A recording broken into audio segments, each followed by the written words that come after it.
Halo teman-teman semua. Selamat datang di Petok, Legenda Nusantara, yang membahas kisah mistik, sejarah, dan rahasia Nusantara yang jarang diungkap. Sebelum kita mulai kisah penuh misteri tentang ilmu Pancasona, jangan lupa klik tombol subscribe, nyalakan loncengnya, dan bantu share cerita ini biar makin banyak yang tahu betapa dalamnya warisan ilmu leluhur kita. Siapkan diri kalian, karena kisah ini bukan cuma soal kekuatan, tapi juga tentang kutukan dan harga jiwa. Pernah dengar tentang ilmu Pancasona, bro? Ilmu yang katanya bisa membuat orang hidup lagi meski sudah mati, asalkan tubuhnya masih menyentuh tanah. Tapi, siapa sebenarnya pengguna pertama ilmu itu? Dan, apa harga yang harus dibayar oleh mereka yang berani mempelajarinya? Di lereng Gunung Lawu, pada masa ketika kerajaan Majapahit masih berjaya, hiduplah seorang pertapa tua bernama Resi Guna Atmaja. Ia dikenal sakti, bijaksana, dan berilmu tinggi. Namun di balik ketenangannya, tersimpan kesedihan mendalam. Putranya tewas terbunuh saat peperangan antar kadipaten. Sejak hari itu, sang resi menutup diri, bertapa di dalam gua dan bersumpah mencari ilmu yang bisa menghidupkan kembali manusia dari kematian. Malam demi malam ia lewati dengan tapa brata. Tubuhnya kian kurus, rambutnya memutih, dan kulitnya mulai menempel pada tulang. Dalam sunyi gua, ia berbisik lirih, "Wahai semesta, andai tanah bisa memberiku kehidupan, maka kembalikanlah putraku." Sampai suatu malam, dari dalam tanah terdengar bisikan aneh. Suara itu lembut namun menggema. Ilmu kehidupan ada di bumi, dan bumi hanya memberi pada yang rela menyerahkan nyawanya sendiri. Resi Guna menggigil. "Siapa kau?" tanyanya. "Aku tanah yang kau injak. Aku saksi dari setiap jasad yang membusuk di bawahmu." Dari malam itulah, konon, Resi Guna menerima petunjuk rahasia ilmu Pancasona, ilmu yang mengikat jiwa manusia dengan unsur tanah, membuatnya tak bisa mati selama tubuhnya masih menyentuh bumi. Namun, setiap kekuatan pasti punya bayangan. Dan bayangan ilmu ini, jauh lebih gelap dari yang bisa dibayangkan manusia. Selama 40 hari 40 malam, Resi Guna menggali tanah di depan guanya. Ia menanam tubuhnya sampai dada, hanya menyisakan kepala di permukaan. Ia tidak makan, tidak tidur, hanya berzikir dan memanggil nama Sang Pencipta kehidupan. Pada hari ke-41, tanah di sekelilingnya bergetar pelan. Aroma aneh menyeruak, seperti bau besi yang bercampur darah. Dari dalam bumi muncul kabut hitam pekat, menyelimuti seluruh gua. Di dalam kabut itu, tampak bayangan menyerupai sosok manusia tanpa wajah. "Apakah kau siap menukar separuh jiwamu demi hidup yang tak berakhir?" tanya sosok itu. Resi Guna menarik napas panjang. "Jika dengan itu aku bisa membangkitkan putraku, maka aku siap." Sosok itu mendekat. "Maka mulai malam ini, darahmu akan bersatu dengan tanah. Jika tubuhmu bersentuhan dengannya, kematian tak akan mampu menyentuhmu. Tapi ingat, bila jasadmu terpisah dari bumi, jiwamu akan terpecah dan takkan pernah tenang." Setelah itu, kabut lenyap. Tubuh Resi Guna tiba-tiba terasa ringan, namun jantungnya berdebar tak terkendali. Ia mencoba menusuk tangannya dengan pisau. Anehnya, luka itu langsung tertutup. Ia terjatuh ke tanah, dan tanah seolah menyerap darahnya lalu menutup luka itu sendiri. Ia tertawa lirih, "Pancasona, ilmu hidup dari tanah, telah aku miliki." Namun dari kejauhan, angin membawa bisikan lain. Setiap nyawa yang hidup kembali, ada nyawa lain yang harus pergi. Beberapa bulan kemudian, desa di kaki Gunung Lawu diguncang oleh keanehan. Para petani yang menemukan jasad Resi Guna mengira ia telah mati. Namun saat hendak dikubur, tubuhnya tiba-tiba bangkit. Matanya terbuka, kulitnya pucat, tapi napasnya masih berjalan. Warga lari ketakutan, berteriak, "Mayat hidup! Mayat hidup!" Resi Guna menatap mereka dengan mata kosong. "Aku bukan mayat, aku hanya bagian dari bumi." Sejak hari itu, ia dikenal sebagai manusia pertama yang memiliki ilmu Pancasona. Konon, tubuhnya tak bisa mati meski dibakar atau ditusuk. Saat pedang menembus dadanya, darahnya mengalir ke tanah dan luka itu langsung pulih seolah tak terjadi apa-apa. Namun, semakin lama, wajahnya mulai berubah. Kulitnya menebal, matanya semakin hitam, dan dari mulutnya keluar aroma tanah basah. Ia bukan lagi manusia seutuhnya, ia telah menjadi bagian dari bumi. Suatu malam, salah satu muridnya, Setawijaya, bertanya, "Guru, apa ilmu ini benar membawa kehidupan?" Resi Guna menjawab lirih, "Tidak, Seta, ini bukan kehidupan, ini penjara yang tak berujung." Tahun demi tahun berlalu. Ilmu Pancasona menyebar dari mulut ke mulut, dari satu perguruan ke perguruan lain. Banyak pendekar tamak yang mencoba mempelajarinya, berharap bisa menjadi tak terkalahkan. Tapi mereka lupa, setiap kali seseorang menguasai ilmu ini, ada satu jiwa lain yang akan binasa, jiwa yang paling dekat dengannya. Salah satu murid Resi Guna, Setawijaya, akhirnya berhasil menirukan laku tapa gurunya. Namun saat ia bangkit dari tanah, ia mendapati ibunya meninggal mendadak tanpa sebab. Saat itu ia sadar, ilmu ini bukan anugerah, tapi kutukan yang menukar cinta dengan keabadian. Dalam sepi malam, Seta berteriak, "Guru, mengapa kau ajarkan ilmu ini padaku?" Dari dalam gua, suara Resi Guna terdengar serak, "Karena aku ingin ada yang melanjutkan, agar aku tak sendiri dalam azab ini." Seta menangis, menatap tanah yang kini menjadi musuh sekaligus rumahnya. Ia sadar, setiap langkahnya kini menanggung dosa masa lalu. Ratusan tahun kemudian, ilmu Pancasona hanya jadi legenda. Tapi di beberapa perguruan tua di Jawa Timur, masih ada bisikan bahwa sebagian keturunan Setawijaya menyimpan naskah rahasia bertuliskan aksara kuno, petunjuk tentang cara membangkitkan ilmu itu lagi. Namun para tetua sepakat, ilmu ini tak boleh diajarkan lagi, karena sekali digunakan, dunia akan kehilangan keseimbangannya. Konon, sampai sekarang, di sekitar Gunung Lawu, ada batu nisan tanpa nama yang kadang mengeluarkan aroma tanah basah meski musim kemarau. Warga percaya, itu adalah tempat bersemayamnya Resi Guna Atmaja, sang manusia tanah, yang masih hidup, tapi tak pernah benar-benar hidup. Dan setiap kali hujan turun deras, kadang terdengar suara lirih dari dalam tanah. "Aku hidup, tapi terperangkap di rahim bumi." Berabad-abad setelah wafatnya Resi Guna Atmaja, kerajaan Majapahit runtuh. Masa berubah, tanah Jawa kini dikuasai oleh kerajaan Mataram Islam. Di masa inilah, cerita tentang ilmu Pancasona kembali muncul, bukan sebagai dongeng, tapi sebagai senjata rahasia kerajaan. Di sebuah padepokan tua di lereng Merapi, hidup seorang pendekar bernama Ki Jagabaya, prajurit pilihan Mataram yang ditugaskan melindungi rahasia kerajaan. Ia dikenal sakti, namun terlalu berani.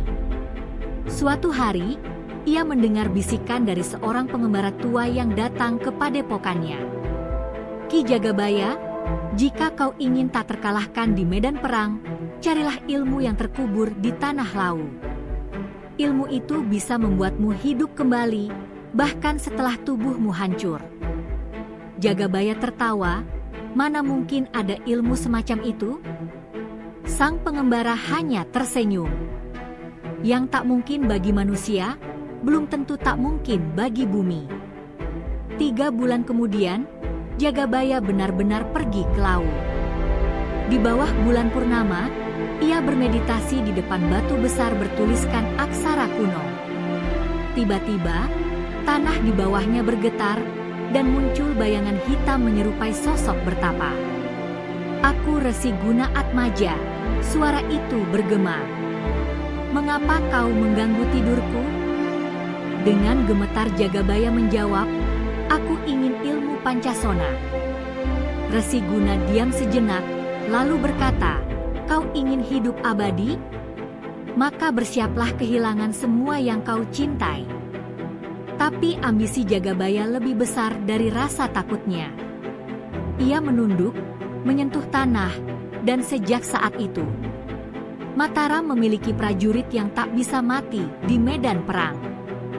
Namun di setiap kemenangan Jagabaya, selalu ada tangisan di kampungnya. Satu persatu orang yang ia sayangi, istri, anak, dan sahabat, meninggal tanpa sebab. Ia mulai sadar, tanah memang bisa memberi kehidupan, tapi selalu menagih gantinya. Kabar tentang kehebatan Ki Jagabaya menyebar cepat. Ia disebut pendekar bayangan, karena setiap kali tubuhnya tumbang, tanah akan bergetar dan ia bangkit lagi, seolah tak pernah mati. Pasukan musuh ketakutan, dan nama Mataram makin disegani. Namun Sultan Agung, penguasa Mataram saat itu, mulai curiga. Jagabaya, manusia biasa tak mungkin hidup kembali setelah tewas.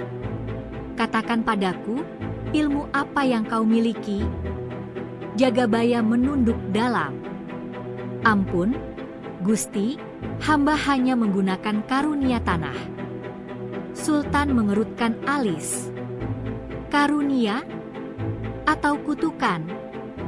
Sejak malam itu, Jagabaya tak bisa tidur. Ia mendengar suara dari bawah lantai kamarnya. Suara yang sama seperti yang dulu membangkitkannya dari tanah. "Kau menolak bayaran, Jagabaya. Waktunya kutagih lagi." Ia berteriak, "Tidak, jangan ambil nyawaku." Tapi suara itu tertawa, "Bukan nyawamu yang kuambil, tapi nuranimu." Keesokan harinya, Jagabaya bangun tanpa ingatan. Matanya kosong, langkahnya berat, tapi tubuhnya kuat seperti baja. Ia bukan lagi manusia. Ia hanyalah tubuh yang dikendalikan oleh bumi. Orang-orang mulai takut padanya. Beberapa murid mencoba menghancurkannya dengan api, tapi tubuh Jagabaya tak terbakar. Mereka akhirnya menguburnya hidup-hidup di dasar Sungai Opak, dengan harapan tanah akan menelannya kembali. Namun legenda berkata, setiap kali banjir besar melanda Yogyakarta, ada bayangan seorang prajurit dengan wajah tanpa mata berjalan di tengah arus, seolah mencari sesuatu yang hilang. Itulah Jagabaya, sang Pancasona kedua yang tak pernah tenang. Waktu berlalu. Mataram runtuh, kolonial datang, dan kisah Pancasona terkubur dalam sejarah. Tapi Gunung Lawu tetap menyimpan rahasia. Pada awal abad ke-19, seorang dukun sakti bernama Embah Sastro Diwiryo tinggal di kaki Lawu. Ia dikenal bisa menyembuhkan segala penyakit, namun ada pantangan aneh, ia tak boleh meninggalkan tanah Lawu. Suatu hari, seorang peneliti Belanda bernama Hendrik datang ke rumahnya. "Tuan Sastro, aku dengar Anda memiliki rahasia hidup panjang. Apakah itu benar?" Embah Sastro hanya tersenyum. "Aku tidak hidup panjang, Nak.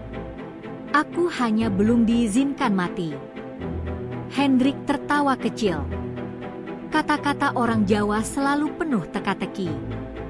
Tapi malam itu, saat Hendrik menginap, ia mendengar suara dari dapur. Suara tanah bergeser, seolah sesuatu merangkak keluar dari bumi.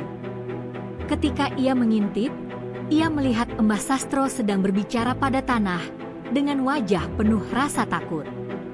"Aku masih menepati janjiku, jangan ambil tubuhku dulu," katanya pelan. Pagi harinya, Hendrik sudah pergi. Tapi di bukit belakang rumah itu, ditemukan lubang besar seperti bekas galian, dan di dalamnya, tulang manusia yang menempel pada akar-akar pohon. Tak ada yang tahu apakah itu korban lama, atau Mbah Sastro sendiri yang akhirnya ditelan bumi. Sejak saat itu, warga sekitar percaya, Mbah Sastro adalah penjaga gerbang ilmu Pancasona, penyambung antara dunia manusia dan bumi yang hidup.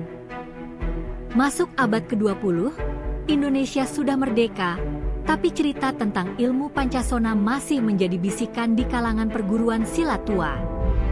Ada yang bilang itu hanya mitos, ada yang bilang manuskripnya masih disimpan di lereng laut.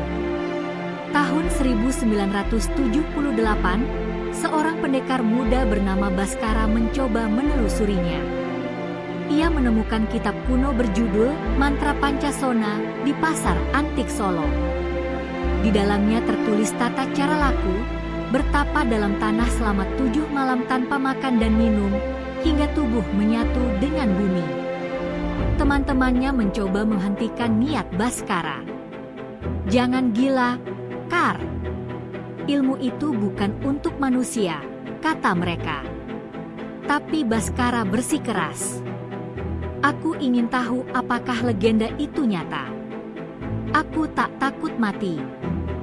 Hari ke-7, saat warga mencarinya, mereka menemukan tanah di bawah tempat tapanya bergetar.